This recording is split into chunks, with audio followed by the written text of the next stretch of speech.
Hello student, today we will do some more question on the second exercise of linear programming. So let's start. जो next question है, question number 9 है. A small firm manufactures necklaces and bracelet. The combined number of necklace and bracelet that it can handle per day is at most 24. The bracelet takes 1 hour to make and necklace takes half an hour. The maximum number of hours available per day is 60. If the profit on the bracelet is ₹2 and the profit on the necklace is ₹1, how many of each product should be produced daily to get maximum profit? ठीक है, question आपके screen पर है, आप आराम से उस question को देख सकते हैं, समझ सकते हैं कि उन्होंने हमें क्या बोला गया है. एक छोटा सा स्मॉल फॉर्म है जो नेकलेस और ब्रेसलेट बनाता है. The combined number of necklace and bracelet that it can be handle per day is at most 24. यहां पर उन्होंने बोला है कि कंबाइंडली नेकलेस की बात की जाए या ब्रेसलेट की बात की जाए तो पर डे 24 की क्वांटिटी में नेकलेस या ब्रेसलेट बनाए जा सकते हैं.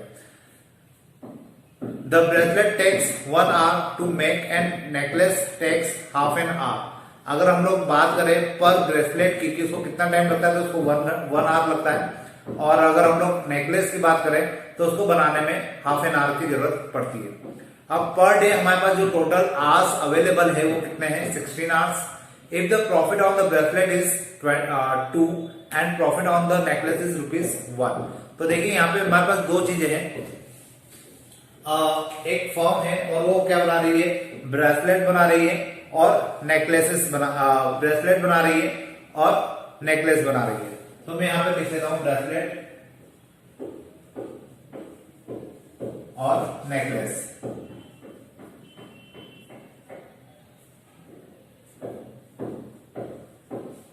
और यहां पर हम लिख लेते हैं टाइम, क्योंकि टाइम जो लग रहा है और साथ में क्वांटिटी कि कितनी क्वांटिटी में बनाए जा सकते हैं. तो मैं मान लेता हूं कि पर डे x ब्रेसलेट बनाए जा सकते हैं और y नेकलेस बनाए जा सकते हैं. तो यहां पर हम लोग लिख लेते हैं x और y. अब उन्होंने बोला है कि जो नेकलेस और ब्रेसलेट है एक दिन में एटमोस्ट 24 की क्वांटिटी में बनाए जा सकते हैं. यहां पर एटमोस्ट का मीनिंग आपको बहुत इजीली समझ में आना चाहिए. एटमोस्ट मतलब अधिकतम 24, उससे ज्यादा नहीं. तो मतलब x और y को हम लोग मिला दें तो ये 24 या अप टू द 24 होगा, उससे ज्यादा नहीं होगा. तो मतलब इसकी क्वांटिटी हमेशा 24 या उससे कम ही रहने वाली है. इन दोनों का जो सम होगा वो 24 या उससे कम होगा. लेकिन अब उसके आगे बोला है कि जो टाइम लग रहा है ब्रेसलेट बनाने में, the combined number of necklace and bracelet that it can be handle per day is at most 24.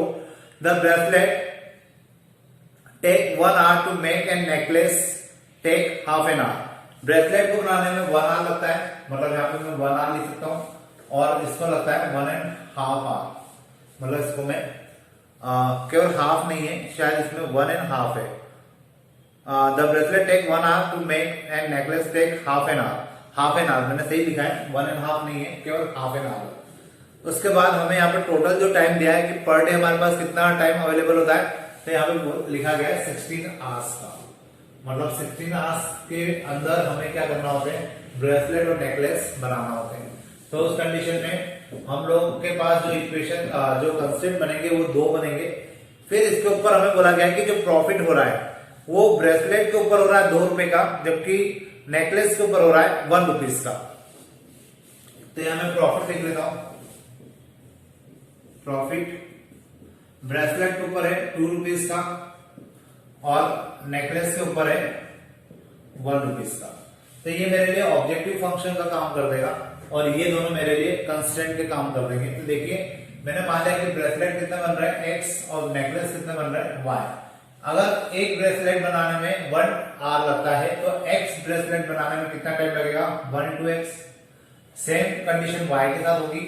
एक नेकलेस बनाने में हाफ एन आवर लगता है तो y नेकलेस बनाने में कितना टाइम लगेगा? यहां लगेगा हमें 1/2 y. और जो टोटल टाइम हमारे पास अवेलेबल हो कितना है? 16 आवर्स का. 16 आवर्स मतलब आपको ब्रेसलेट और नेकलेस 16 आवर्स से पहले कंप्लीट करना है. So we can write less than equal to 16. Now quantity की बात करें तो हमें x ब्रेसलेट बनाना है और y नेकलेसेस बनाना है, और साथ में हम लोग 24 से पर डे की बात हो रही है पर डे में हम लोग 24 से ज्यादा ब्रेसलेट या नेकलेस नहीं बना सकते, उससे कम बना सकते हैं। तो यहाँ पर क्या आएगा 24, और साथ में अब एक डिफॉल्ट कंस्टेंट होता है, तो x, y less than equal to 0, sorry less than नहीं, ग्रेटर देन इक्वल टू 0 आएगा, क्योंकि दोनों वैल्यू ग्रेटर देन 0 होगी। और उसके बाद हम लोग बात करेंगे किसकी, ऑब्जेक्टिव फंक्शंस की। So we can write z equal to, देखिए ब्रेसलेट हम बना रहे हैं x, और एक ब्रेसलेट के ऊपर जो प्रॉफिट होता है वो 2 रुपीज का है, तो x ब्रेसलेट के ऊपर कितने का प्रॉफिट होगा, 2x रुपीज का। सिमिलरली एक नेकलेस के ऊपर जो प्रॉफिट होता है वो 1 रुपीज का है, तो y नेकलेस के ऊपर कितने का प्रॉफिट होगा, y रुपीज का। और ये मेरे लिए क्या बनेगी, ऑब्जेक्टिव फंक्शन की इक्वेशन। अब देखा जाए तो मेरा क्वेश्चन यहाँ पे कंप्लीट हो चुका है, लेकिन हाँ ये थोड़ा सा मुझे प्रॉब्लम दे सकता है, क्योंकि ये फ्रैक्शन में है। आप लोग चाहे तो इसको डायरेक्ट सॉल्व कर सकते हैं, लेकिन उस केस में जब आप लोग बहुत परफेक्ट हो, लेकिन अगर आप परफेक्शन नहीं है या आप लोगों ने इस टाइप क्वेश्चंस कम किए हैं, तो बेटर है कि आप इसको थोड़ा सा सिंप्लीफाई कर लें। सिंप्लीफाई करने का मतलब है कि आप 2 का एलसीएम ले लें, so we can write 2x plus यहाँ पे y आ जाएगा लेस देन इक्वल टू 32। तो आपका ये जो कंस्टेंट है वो कुछ ऐसा बन जाएगा। मैंने यहाँ पे क्या किया है, 2 का एलसीएम ले लिया, 2 का एलसीएम ले लिया, 2 यहाँ पे भी आ गया, होल अपॉन में 2 आएगा, होल अपॉन वाला 2 उधर चला जाएगा, तो ये हो जाएगा 32। तो इस प्रकार से मैं क्या कर सकता हूँ, कंस्टेंट बना सकता हूँ। अब मेरे ये कंस्टेंट रेडी है। यहाँ पर मैं थ्योरी जरूर लिखूंगा, क्योंकि मैंने आपको पहले भी कहा है, late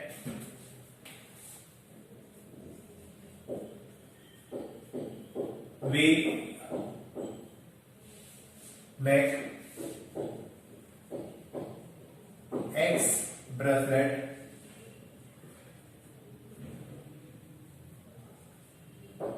in one day, or similarly we make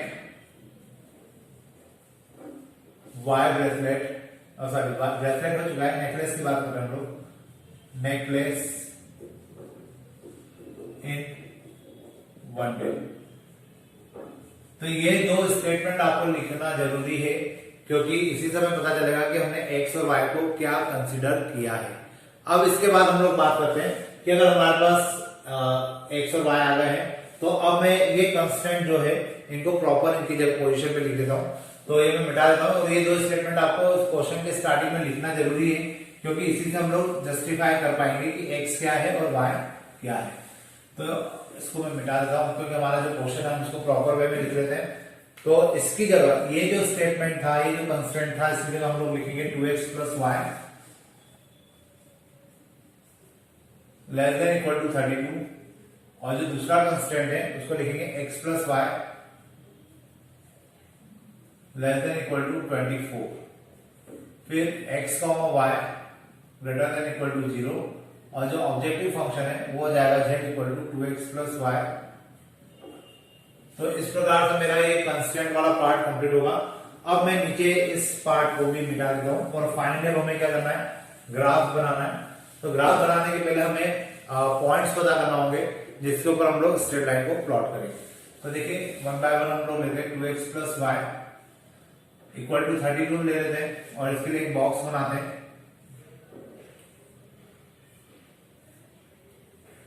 ये हो जाएगा x, ये हो जाएगा y। फिर यहाँ पर हम लोग क्या करेंगे, x की वैल्यू को 0 रखेंगे, तो y is 32, y को 0 रखा, then x is 60, so we get point 0,32 and 16,0. Now we will take second equation, x plus y equal to 24, and this equation will be the point will be x and y. We put x as 0, then we get 24, और y को जब 0 रखेंगे तो x is 24। अब मुझे जो coordinate मिलेंगे वो मिलेंगे 0,24 और 24,0। तो ये 2 कोऑर्डिनेट मेरे पास हो जाएंगे, और ये 2 कोऑर्डिनेट के बाद हम लोग क्या कर सकते हैं, ग्राफ प्लॉट करेंगे अगर, तो वो कुछ इस प्रकार का होगा। ये हो जाएगा 0,32। सो 0,32 मीन्स इसको हम लोग थोड़ा ऊपर ले लेते हैं, 0,32। और 16,0 उसको हम लोग यहां ले लेते हैं 16,0। तो इस प्रकार से मुझे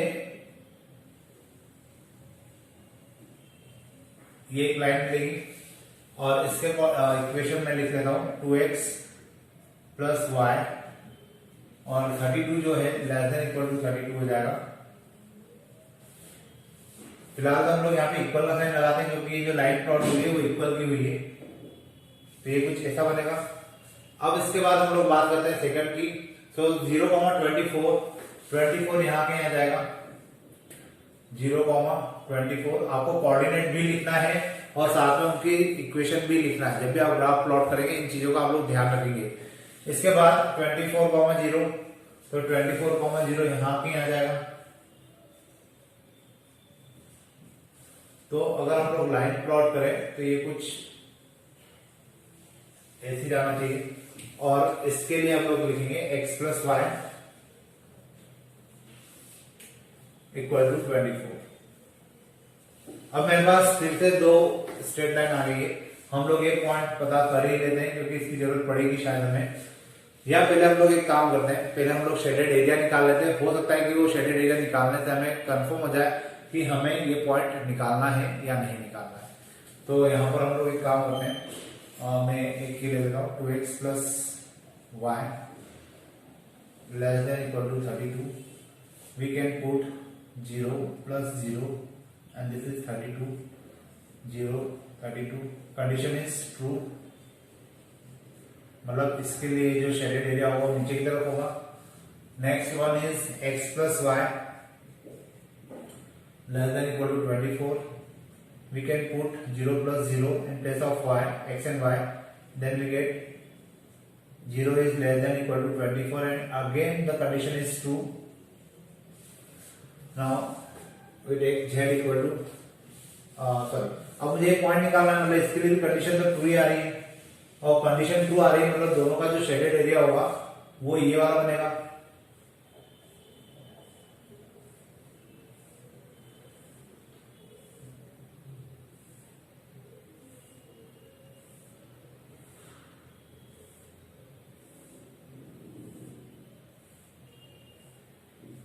ये शेडेड एरिया बनेगा और हमें इस पॉइंट को निकालना है। तो ये पॉइंट होंगे इन दो इक्वेशन से सॉल्व। सो हम लोग यहाँ लिखते हैं 2x plus y equal to 32 and x plus y equal to 24। अब देखिए यहाँ पे y और y ऑलरेडी मेरे पास दो टर्म है एक जैसी है, तो मैं दोनों को आपस में सॉल्व कर लेता हूँ। तो मुझे यहाँ पे कुछ मल्टीप्लाई नहीं करना पड़ेगा, सीधे हम लोग दो इक्वेशन को माइनस करेंगे तो ये कैंसिल हो जाएगा और here we get x equal to -21। अब यहाँ पे अगर ये माइनस और 21 आ रहा है तो कुछ ना कुछ गड़बड़ है क्योंकि ऐसा पॉसिबल नहीं होना चाहिए था। क्यों नहीं होना चाहिए था? क्योंकि x इक्वल टू -21 तो ये पॉसिबल ही नहीं है क्योंकि कैसा रीजन है, ये पॉजिटिव रीजन है, मतलब x और y के लिए यहाँ पे क्या है ज्यादा है। तो ऑब्वियसली कि हमने जो निकाला है कहीं ना कहीं कुछ गड़बड़ हुई है। 2x plus y equal to 32 है, ये देखिए। अब मैंने यहाँ पे 2 नहीं लिखा था और उसके कारण मेरा गलत आ रहा था। तो कितनी बार हम लोग जब क्वेश्चंस करते हैं तो आपको भी इस बात का थोड़ा सा दिमाग में, मतलब उस समय आपको भी अपना माइंड चालू रखना चाहिए। मैं यूं कहूं कि अपना कॉमन सेंस यूज करना चाहिए, क्योंकि अगर लिखते समय आपसे कोई गलती हो जाती तो वो गलती आप खुद ही अपने स्टेप्स में पकड़ सकते हैं। जैसा भी मुझे समझ में आया कि यहाँ पे -21 नहीं आ सकता। क्यों नहीं आ सकता? क्योंकि हम लोग तो फर्स्ट रीजन की बात कर रहे हैं। फर्स्ट रीजन में कभी नेगेटिव वैल्यू होती नहीं, मतलब ऑब्वियसली मेरी इक्वेशन में कुछ गड़बड़ है। तो मैंने इक्वेशन को चेक किया तो पता चला कि यहाँ पे 32 था और मैंने केवल 3 लिखा था। अब ये 32 है तो इस हिसाब से कितना हो जाएगा, इस हिसाब से भी हो जाएगा 8। तो देखिए आगे पॉजिटिव, मतलब मैंने कुछ गलती की थी तो उस गलती को मैं ही आइडेंटिफाई कर सकता हूँ। तो उस समय आप जब क्वेश्चंस करें तो प्रेजेंस ऑफ माइंड भी रखें। अब x इक्वल टू 8 है, देन y विल बी 60। तो ये मेरी वैल्यू जाएगी किसकी, इस कोऑर्डिनेट की, मतलब 8,60। अब मेरे पास 3 पॉइंट है, इवन 4 पॉइंट है, मैं इसको भी काउंट करूंगा। तो अब ये जो 4 पॉइंट है 0,24, 0,0, 16,0 और 8,60, इन 4 पॉइंट्स के ऊपर मैं कोशिश करूंगा कि मैं ये पता कर पाऊं कि मेरा ऑब्जेक्टिव फंक्शन कहां पर मैक्सिमम हो रहा है। तो देखिए, क्योंकि हमें क्वेश्चन में बोला गया था how many of each product should be produce daily to get maximum profit. तो मैक्सिमम प्रॉफिट तो आपको तब होगा जब इस इक्वेशन की वैल्यू मतलब ऑब्जेक्टिव फंक्शन की वैल्यू बढ़ेगी, और इन 4 पॉइंट में से किस पर इसकी वैल्यू बढ़ेगी हमें यही पता करना है। अगर ये पता चल जाएगा तो ऑब्वियस है कि हम लोग पता लगा पाएंगे कि किस पॉइंट के ऊपर इसकी वैल्यू मैक्सिमम होगी। ठीक है, तो देखिए अब इसका आगे करने के लिए मैं इसको मिटा देता हूं।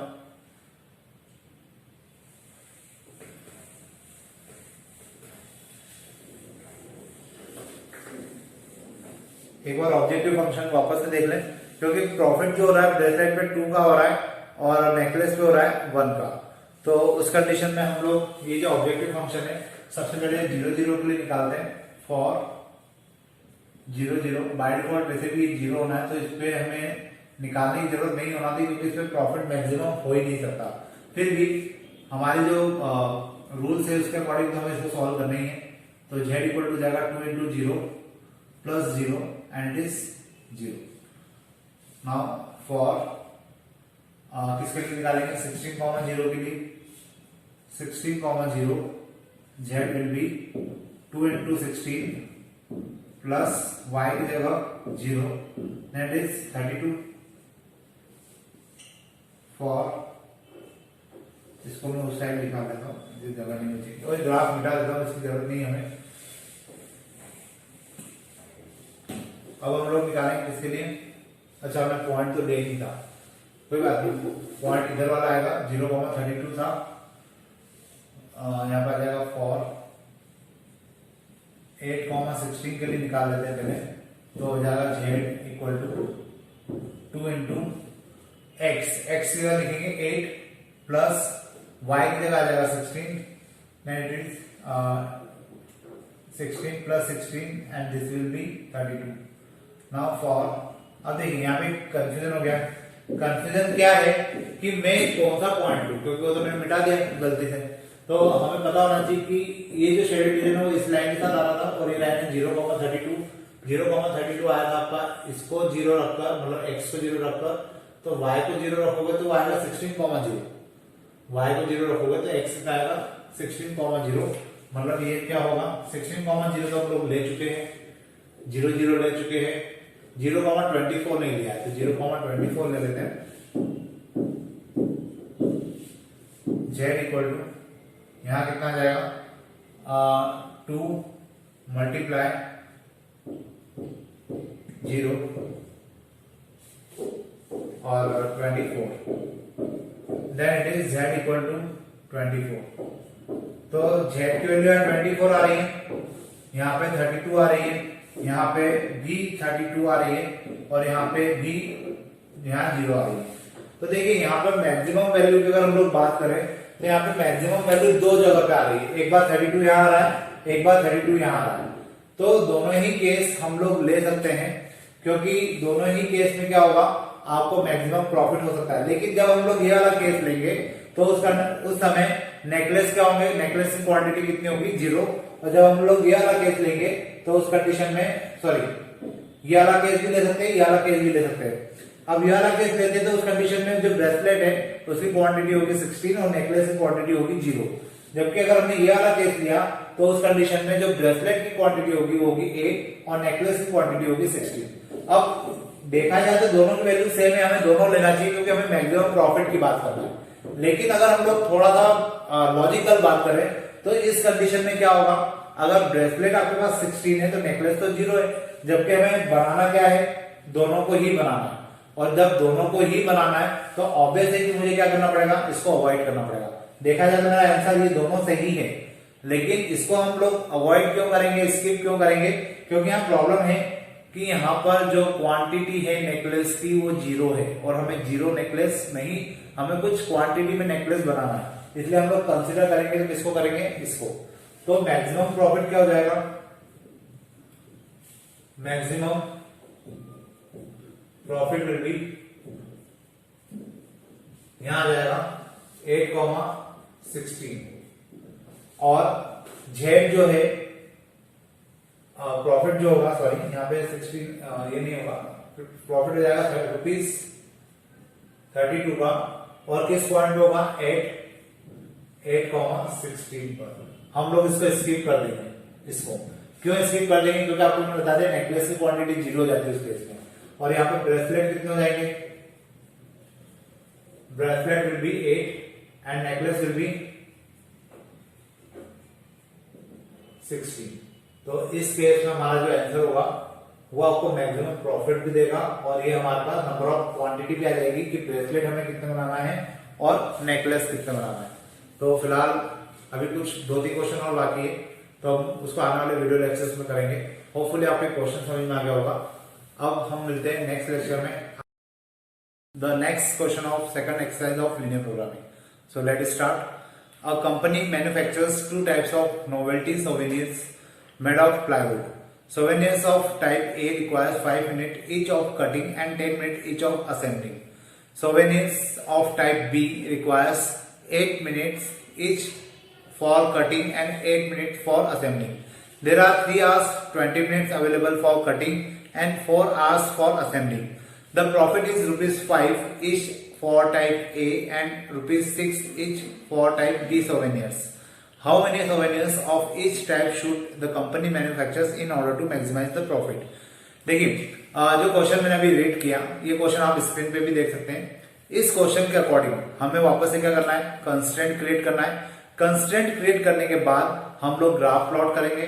ग्राफ प्लॉट करने के बाद हम लोग शेडेड एरिया फाइंड करेंगे। शेडेड एरिया फाइंड करने के बाद उसका जो बाउंडेड रीजन होगा, जो फिजिबल रीजन होगा वो पता करेंगे, पॉइंट्स पता करेंगे। पॉइंट्स के बाद हम लोग जो उसका फंक्शन होगा, ऑब्जेक्टिव फंक्शन, उसमें हम लोग मैक्सिमम या मिनिमम की वैल्यू पता करने की कोशिश करेंगे। तो कंसेप्ट सारे वही है, लेकिन बस अब ये है कि हमें कंस्ट्रेंट बनाना आना चाहिए, क्योंकि अगर आपने एक बार कंस्ट्रेंट सही बना लिए तो आपका क्वेश्चन डेफिनेटली सही हो जाएगा। तो देखिए अपन वापस एक बार पढ़ते हैं और कोशिश करते हैं इसके क्वेश्चन को करने की। A company manufactures 2 types of novelty souvenirs made up of plywood. Souvenir of type A requires 5 minutes. देखिए souvenirs बना रहे हैं A टाइप के और B टाइप के। तो मैंने पहले तो इनकी A टाइप और B टाइप के souvenirs को लिख लिया। अब A टाइप के जो souvenirs है उसमें 5 मिनट लगते हैं for cutting and 10 minute each for assembling. A type के souvenirs को कंप्लीट करने में, मतलब कटिंग करने में 5 मिनट लग रहे हैं। तो मतलब कटिंग एक उसका फैक्टर हो गया और एक फैक्टर हो गया असेंबलिंग।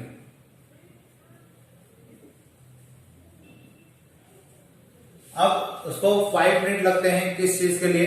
कटिंग करने के लिए। और 5 और 10 मिनट लगते हैं असेंबलिंग के लिए। मतलब यहां पर आ जाएगा 5 और यहां आ जाएगा 10। Then souvenirs of type B requires 8 minutes each for cutting and 8 minute for each for assembling. अब बी टाइप के जो सोवेनियर्स है उनमें हमें 8 मिनट लग रहे हैं कटिंग के लिए और 8 मिनट लग रहे हैं हमें असेंबलिंग के लिए। There are 3 hours 20 minutes available for cutting. 3 hours 20 minutes 3 hours 20 minutes available for cutting. 3 hours 20 minutes and 4 hours for assembling. 4 hours हमारे पास अवेलेबल है फॉर असेंबलिंग के लिए। अब उसके बाद हमें लिखा गया है, हमें बोला गया है तो profit is ₹5 each for type A. Profit जो हो रहा है वो ए टाइप पे कितने का हो रहा है? ₹5 का। और उसी के बाद हम लोग बात करते हैं बी टाइप के सोवेनियर्स के प्रॉफिट की। तो उस पर हो रहा है हमें ₹6 का प्रॉफिट। तो यहां पे मैं लिख दूंगा ₹6। Then how many souvenirs of each type should the company manufactures in order to maximize the profit?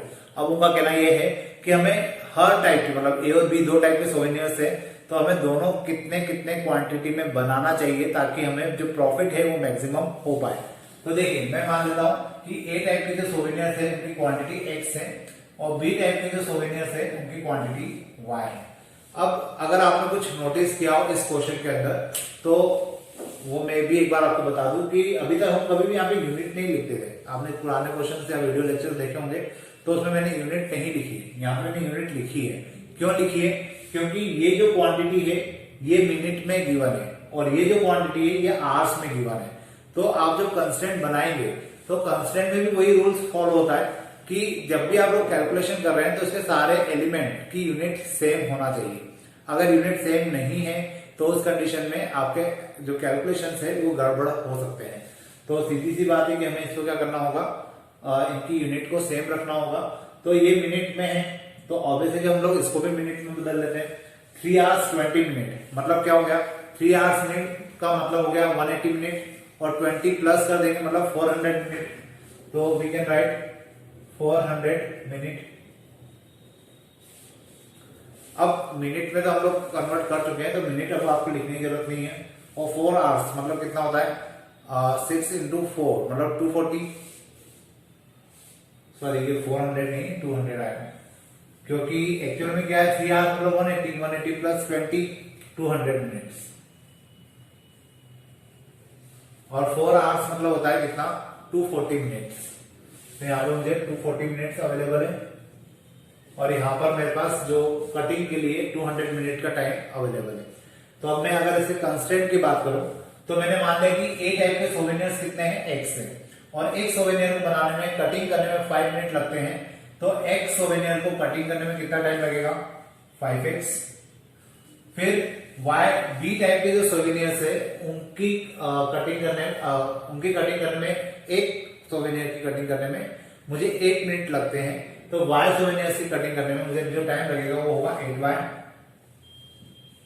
और जो कटिंग के लिए टोटल अवेलेबल टाइम है वो कितना है 200, मतलब 200 टाइम मेरा लास्ट एटमोस्ट यूनिट है। तो मैं 200 से ऊपर नहीं जा सकता, मतलब इनकी जो क्वांटिटी होगी वो 200 या 200 से कम में हो जाना चाहिए। मतलब ये मेरी लास्ट लिमिट है टाइम की, इस टाइम लिमिट तक मेरी ये काम कंप्लीट हो जाना चाहिए। इसलिए इन दोनों का क्या आएगा, sum less than equal to 200 आएगा। अब हम लोग बात करते हैं असेंबलिंग की। तो असेंबलिंग जो है उसमें हम लोग ए टाइप के सोवेनियर्स की क्वांटिटी हमने एक्स मानी है।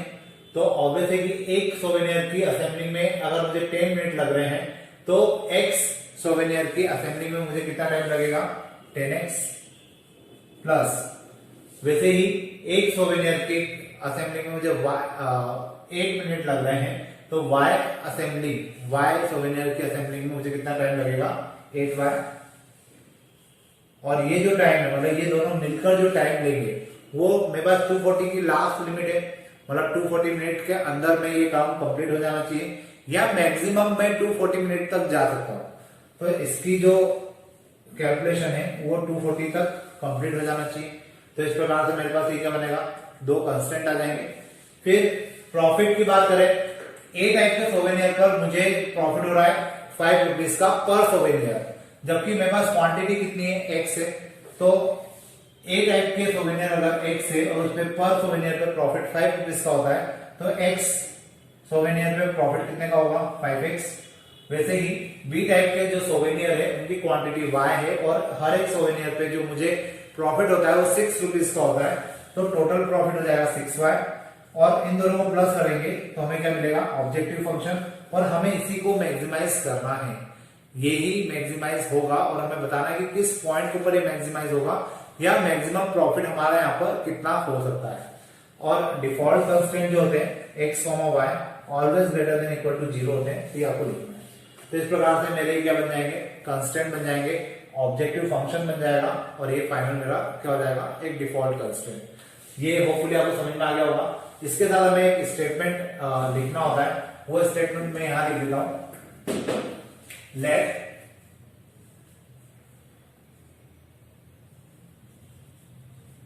We make x souvenir of A type and we make y souvenir of B type। तो ये स्टेटमेंट आपको लिखना पड़ेगा, तभी हमें समझ में आएगा कि x क्या है और y क्या है।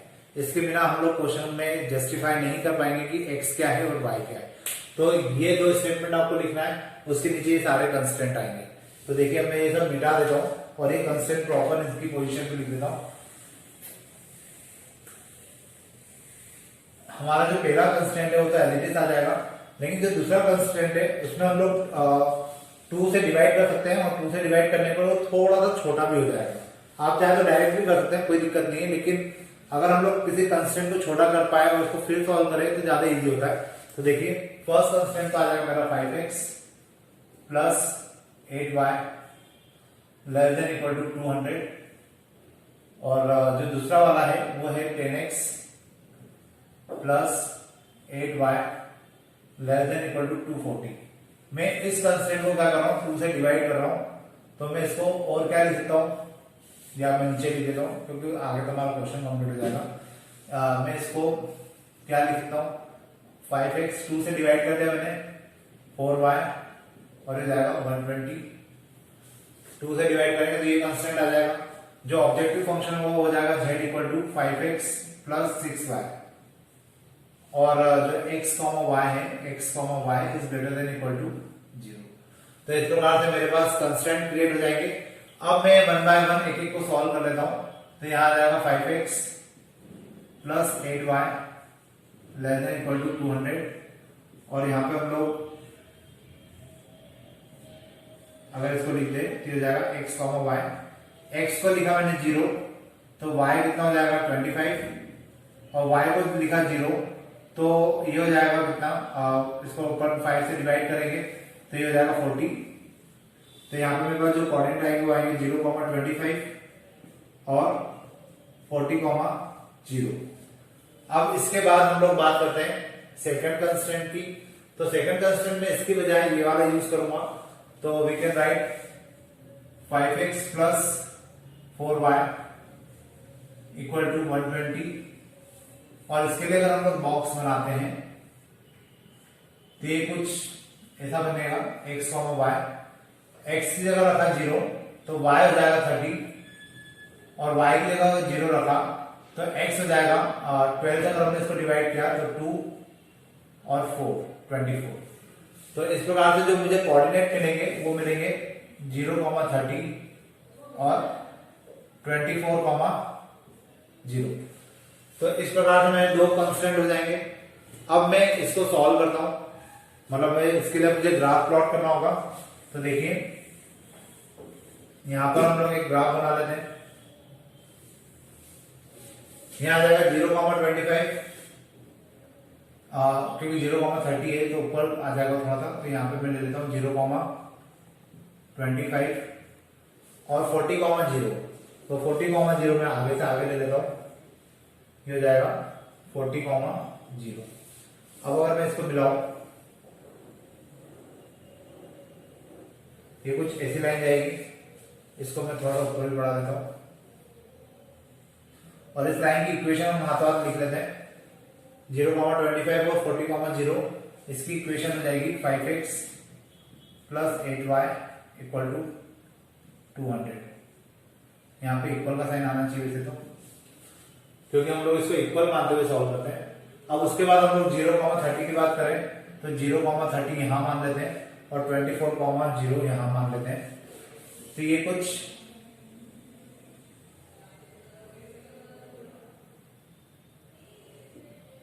ये हो जाएगा कितना 0,30 और ये हो जाएगा 24,0।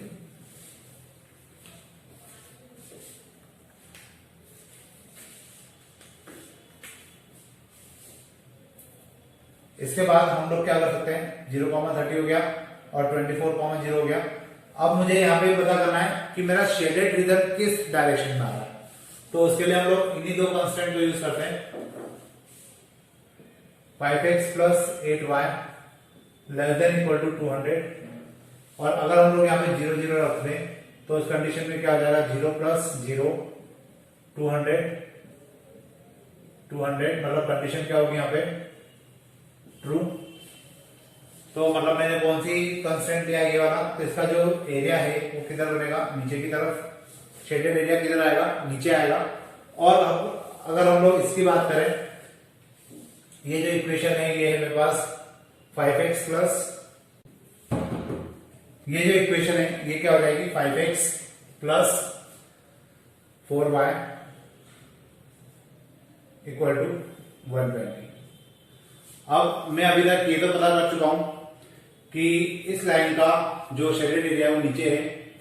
अब मुझे पता करना है 5x plus 4y equal to 120 का शेडेड एरिया किस तरफ होगा। तो मैं यहां लिख सकता हूं 5x plus 4y less than equal to 120। यहां पर हम लोग रखेंगे 0 प्लस 0 120 0 120, मतलब यहां कंडीशन क्या आएगी, ट्रू। तो यह कंडीशन ट्रू आ रही है, तो उस कंडीशन में हम लोग क्या क्या लिखेंगे, इसको भी हम शेडेड कर देंगे। तो ये जो एरिया होगा मतलब ये हो जाएगा हमारे लिए shaded area.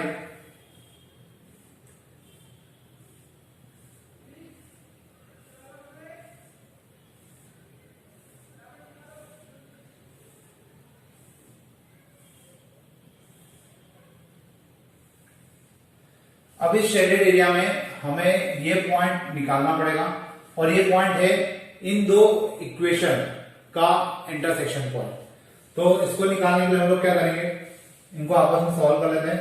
5x plus 8y equal to 200 और 5x plus 4y equal to 120।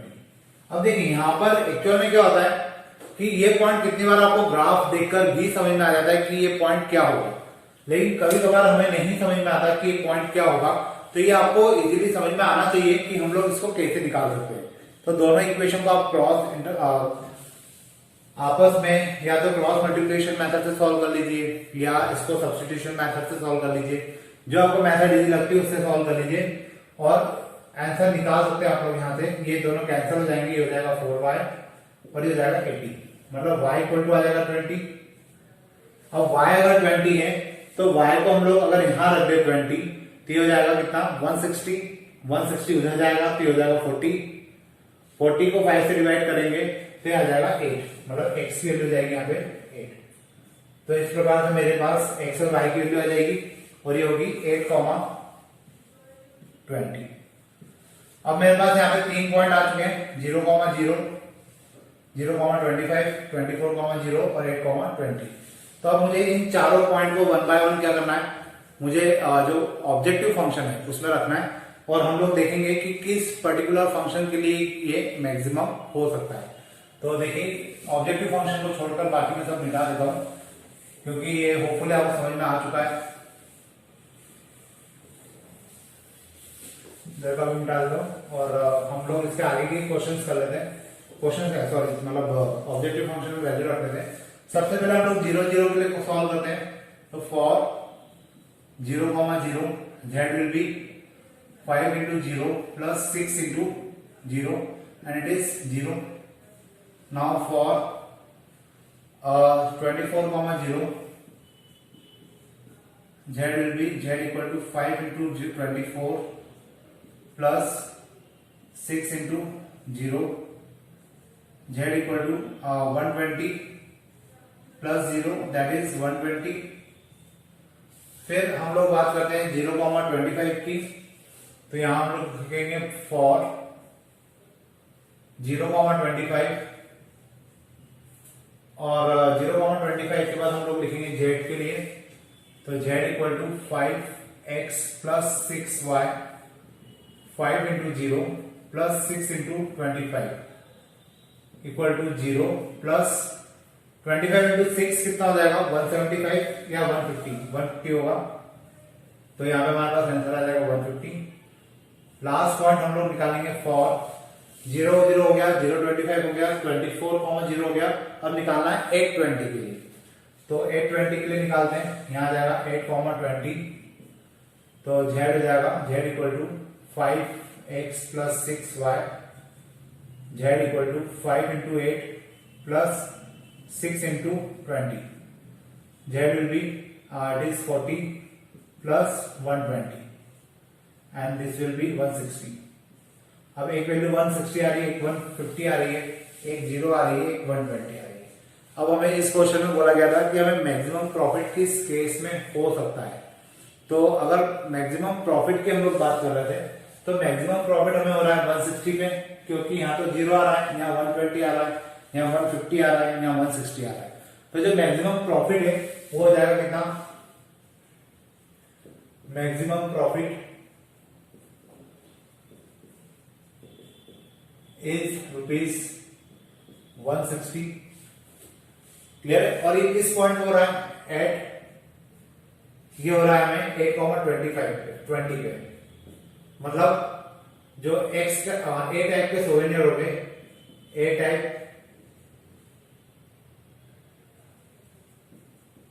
Souvenir होंगे विल बी 8, और जो बी टाइप के सोवेनियर होंगे वो हो जाएंगे 20। तो देखा जाए तो ये मेरा पूरा का पूरा आंसर कहलाएगा, और आपको इसको इसी प्रकार से लिखना भी होगा, क्योंकि स्टूडेंट ग्राफ पूरा सॉल्व कर लेते हैं, पूरा इस प्रकार से मतलब सॉल्व करके यहां तक आ जाते हैं, और फिर उसके बाद मैक्सिमम प्रॉफिट 160 रुपीज लिख के छोड़ देते हैं। वो ये नहीं बताते कि आपका ए टाइप के सोवेनियर कितने चाहिए, बी टाइप के सोवेनियर कितने चाहिए, वो ये नहीं लिखते, और यहाँ पे उनके आंसर गलत हो जाते हैं, क्योंकि सामने वाला हो सकता है ये जानना चाह रहा हो कि ए टाइप के सोवेनियर कितने लेना चाहिए या बी टाइप के सोवेनियर कितने लेना चाहिए। तो होपफुली आपको क्वेश्चन समझ में आया होगा। अब इसके बाद 2 या 3 क्वेश्चन और हैं, वो हम लोग आने वाले वीडियो लेक्चर्स में करेंगे। आज के लिए अपन इतने ही रखते हैं। Thank you.